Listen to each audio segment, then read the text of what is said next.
Ano ba yan? Palagi mo na lang sinisita yung pagmumukha ko. Bakit? Ano bang problema mo? Kinakalaban mo na talaga ako. Hoy guys, hoy day, hoy kung sino ka man, okay? Mas makapal din ang pagmumukha mo. Hindi lang ako, pati ikaw. Grabe ka. Ano bang kasalanan ko sa'yo?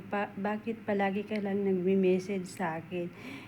Na makapalang mukha ko. Saan dito? Hindi ko naman makita eh. Siguro ang masasabi ko lang sa'yo, ikaw yung makapal yung inggit mo sa akin. Magpakilala ka, hindi yung nagme-message ka lang sa akin.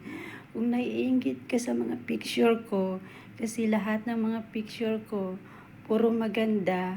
O wala kang masabi ha, puro maganda. Ako na lang yung magsasabi, puro maganda.